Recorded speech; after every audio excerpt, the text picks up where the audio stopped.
is Late Edition News at 10 with Ann Gownley. Sports with Beth Mensinger. And meteorologist Joe Garbacik.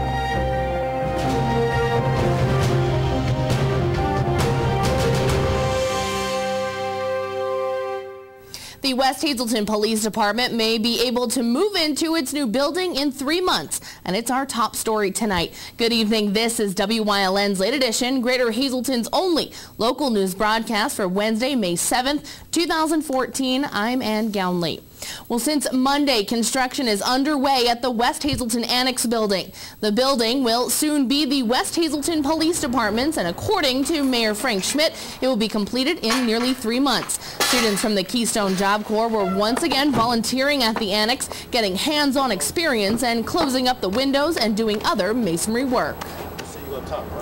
We started over in the garage for the Borough building, doing some winterization, blocking in some windows that helped cut down on their heating bills, and then we moved over to the firehouse, and we did the same thing over there, bricked in, blocked in some windows, and for the same reason, to get some help with the heating and restoration of the building. Mayor Schmidt says the borough is happy it's getting most of this help through volunteer work. We're very happy to have them here because it saves us, a few $1,000s, and it gives them the opportunity to learn their trade too, so they can go out when they graduate and get a job and everything. But we can't thank them enough for helping us out like this. This is really a godsend for us, because we're really hurting for money in West Hazelton, and by these people coming over here and volunteering and helping us out saves us a lot of money. According to Schmidt, in order to pay for the renovations, the borough will be using $250,000 in gambling money and an additional $150,000 that the borough has borrowed. Donations made to the borough will help pay back that borrowed money. Much larger than the old one, handicapped accessible, which is very important, but we didn't have that with the old building. The old building is too small for really a police station. This is going to be bigger. It's going to be better. It's right out here on the highway here, so it's be easy to get to and everything. Again, the West Hazelton Police Station is expected to be completed within 3 months. Construction crews are currently working on the inside of the building.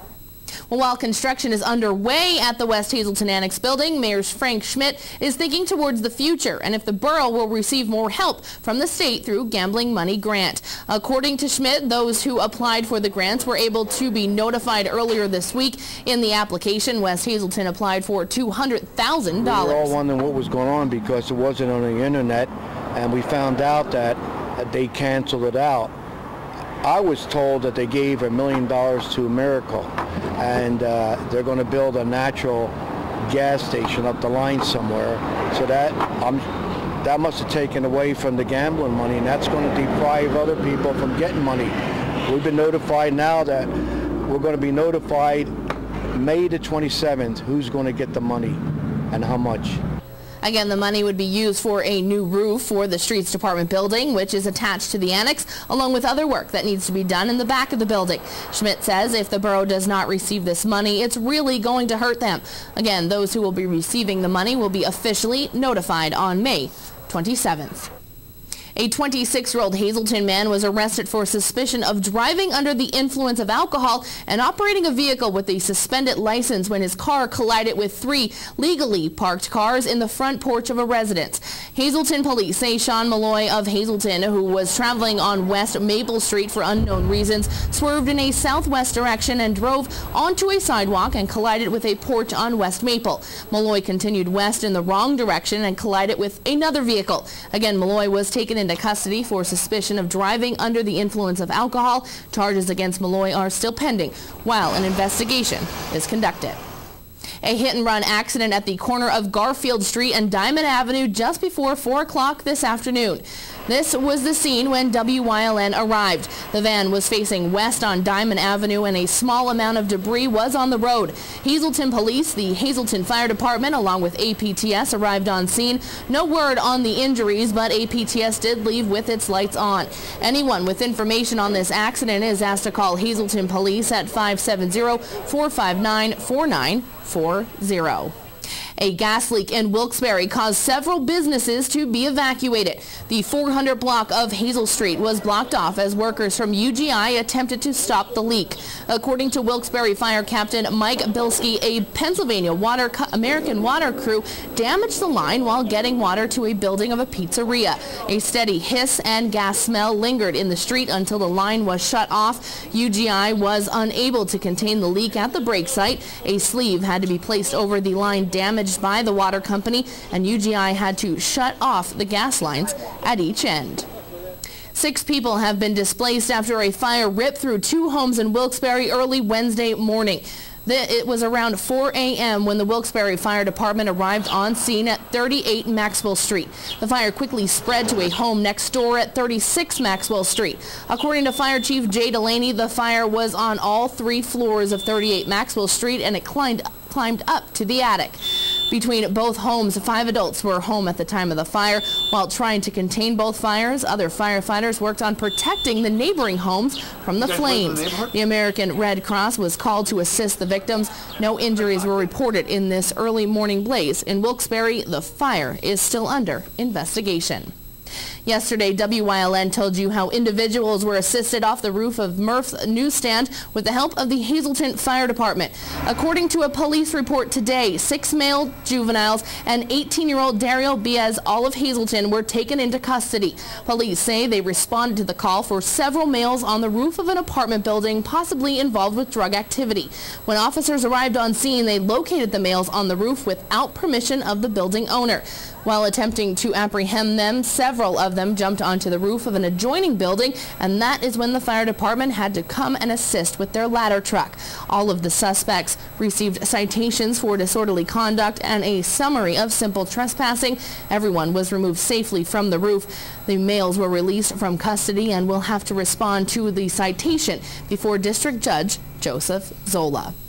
Students at the Hazleton Area High School learned a valuable lesson today in the dangers of driving under the influence.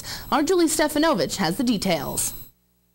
Representatives of Pathway to Recovery, formerly known as Sorrento Gardens, paid a visit to the students of the Hazleton Area High School today. The purpose was to raise awareness on the dangers of drinking and driving. The Pennsylvania DUI Association brought the safety simulator, which teaches students the effects alcohol has on their driving ability. I think when they come out, they've realized that, hey, this isn't something to fool around with, that their accidents and crashes do happen because of it. They're saying how difficult it gets to turn the steering wheel and the brakes, and you know, they're just realizing that it's not something that they should be doing. I thought it was easy. I thought it was going to be easy. I mean, I didn't think it would be too hard, just simulator, maybe like a video game.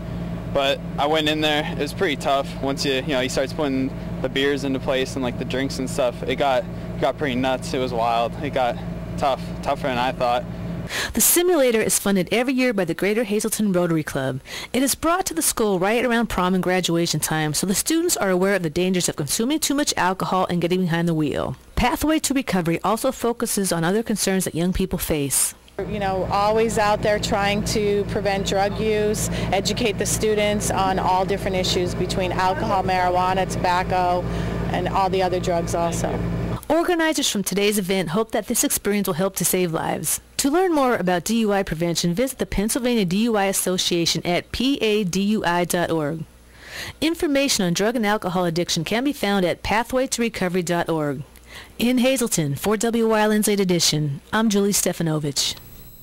Luzerne County Manager Robert Lawton refused to sign off on a proposed $133,000 in wage hikes at Tuesday night's County Council meeting. The County Court Administration sent Lawton a letter last month stating that it would offer around 90 employees base raises in the amount of $1,500. The administration said that the pay increases would be covered by an available $276,000 in the budget for salaries. Lawton said that the only way the raises would be possible is if administrators used money within each court department without transferring funds. So far, no budget transfers have been submitted. The county is ready to fight the administrators in court over this matter.